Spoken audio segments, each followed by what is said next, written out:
Everyone, আসসালামু আলাইকুম। কেমন আছেন সবাই? আমার নতুন ডেইলি ব্লগে আপনাদেরকে অনেক অনেক স্বাগতম আর ঈদ মোবারক।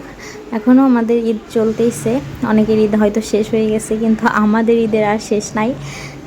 অনেক দিন ধরে শুধু ঘোরাঘুরি, এখানে ওইখানে আত্মীয় বাড়ি যাওয়া, সব মিলিয়ে অনেক ঘোরাঘুরি হচ্ছে, আনন্দ হচ্ছে, এনজয় হচ্ছে।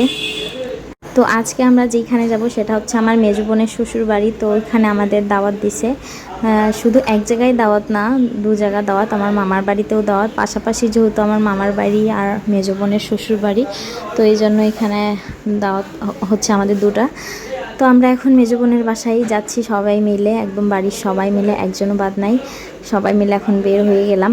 আর আবহাওয়াটাও তো ভালোই ছিল, রৌদ্র রৌদ্র ছিল, কিন্তু প্রচুর গরম। তারপরে এখানে সে বাবু বসে, সে তো এক সিট নিয়ে একদম বসে গেছে তার খালামণির পাশে।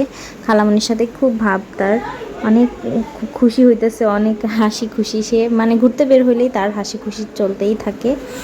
তারপরে সে খালামণির সাথে কত দুষ্টামি করতেছে, দেখতেই পাচ্ছেন। বাতাস পাচ্ছে আর খুব এনজয় করতেছে। একটু গাড়িতে চললেই আসলে একটু বাতাস লাগে, ভালোই লাগে বেশ, যদি খোলামেলা গাড়ি হয় তো অনেক ভালোই লাগে।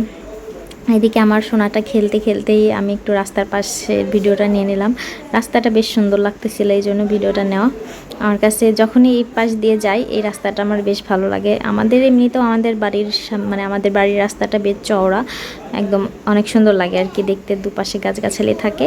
আর চলতে চলতে এদিকে আমার মেজো বোনের বাসায় অলরেডি চলে এসেছি আমরা সবাই। আর আমার মেয়ে তো ঘুম একদম গাড়িতে, তো এসেই আমি তার খালামণির রুমে তাকে ঘুম পাড়িয়ে দিলাম। এখন সে ঘুমাচ্ছে। তারপর আমি একটু রান্নাঘরে যাব। এখন রান্নাঘরে দেখতে গেছি কি রান্না করছে। যদি আমার আম্মু কিন্তু আগেই চলে এসেছিল, কারণ মেজো আপু একা একা পারবে না, বেশি দূরে না তো আমাদের বাড়ি থেকে। এই জন্য আর মেজো আপুর শাশুড়ি একটু অসুস্থ, যার কারণে আম্মু আগে আগে চলে এসে রান্নাবান্নার কাজ করতেছে। তো এইখানে চুলায় খাসির মাংস রান্না করতেছে, তো এটারই একটু ভিডিও নিলাম আমি। তো খাসির মাংস কিন্তু আমার কাছে খেতে অনেক মজা লাগে, আর আজকে অনেক মজা করেই খাবো খাসির মাংসটা। আর এদিকে আম্মুর মাংস রান্না করতেই উঠানের পাশ দিয়ে দেখি এত বড় বড় আম গাছে ঝুলে আছে, একদম অনেক সুন্দর লাগতেছিল। এইরকম বড় বড় আম ছিল, ছবিতে যদিও ছোট ছোট লাগতেছিল, আর কাছ থেকে এরকম আমগুলা ধরতে পারলে তো খুবই ভালো লাগে। আমার তো মন চাচ্ছিল সবগুলো আম এরকম পেরে একদম কাঁচা কাঁচা খেয়ে ফেলি কচকচ করে, এগুলা খেতে মনে হয় অনেক মজা হবে। তারপরে এখানে টিনের উপরে এতগুলো আম, আবার পাশেই আরেকটা আম গাছ আছে, ওইখানেও এত সুন্দর সুন্দর গোল গোল আম। জানি না এই আমগুলার নাম কি, তবে ছোট ছোট চারা গাছে অনেক আম ধরছে। আর এদিকে আমি সেই গতবার আপুর খামার দেখে গিয়েছিলাম, তাই আজকে আবার একটু দেখতে আসলাম আপুর খামারে কি কি মুরগি আছে। এখানে টাইগার মুরগি, ব্রয়লার মুরগি, আরও কি কি মুরগি আছে নাম জানি না, তো ভালোই কয়েকটা মুরগি পালছে আপু কিন্তু।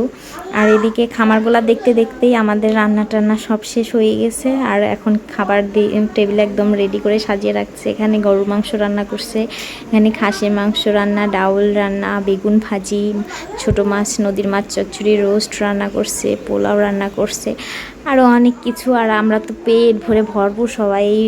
সুন্দর সুন্দর লোভনীয় খাবার দেখে কি আর বসে থাকা যায়, তাড়াতাড়ি সবাই বসে গেলাম টেবিলে খেতে। তো খেতে খেতে অনেক মজা করলাম, এনজয় করলাম।